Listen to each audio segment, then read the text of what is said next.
Quick Tips is brought to you by Domain.com. Shooting low light can often lead to noisy images, so today we're talking about what causes noise in your image and what you can do about it. A noisy image takes everything down a bit. It makes color grading more difficult too, but what is noise and what causes it? Noise is that bit of dancing grossness that you get, which is usually most noticeable in the darker areas of your image. This is most often caused due to the raising of your ISO when attempting to shoot in low light settings. The ISO is the number that correlates to your sensor's sensitivity to light. The higher you set it, the noisier your image is going to become.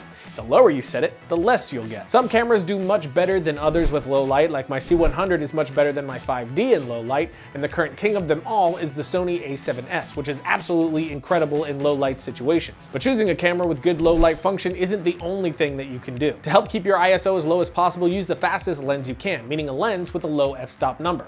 If I shoot on my 24-105L lens, the most I can open up to is an f4. So I'll have to take my ISO up to compensate. But if I use a lens that can go to a 2.8 or lower, I'm able to bring my ISO down since I'm able to let more light in. Another way to lessen noise at night is to shoot in an area that has lights. You'll have a much easier time getting a cleaner image on a city street with light sources everywhere than you're going to in a remote area with less lights. But no matter what you do, if you're shooting on a DSLR or any camera that compresses your image a lot in cam, you are going to have some noise. So whether it's a lot of noise due to low light or a little bit due to that compression, you can clean that up a bit in post. To handle this in post, I like to use Denoiser 2 from Red Giant. There's also Neat Video, which some swear by, but I find I get better results from Denoiser.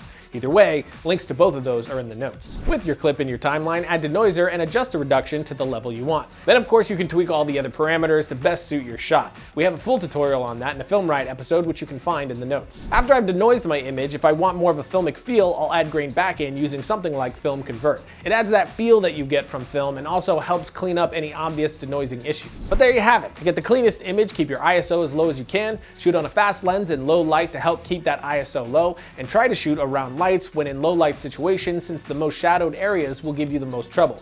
Even some ambient light that's just filling an area will do a lot for you. And of course, you can always clean it up a little bit in post. But now, as always, we want to thank our sponsor, Domain.com. Domain.com is a place to go to get your website going, solid hosting plans, a domain discovery service that is crazy helpful, and if you use coupon code FilmRiot at checkout, you get 15% off your order. But that is it for now. Until next time, don't forget to write, shoot, edit, repeat.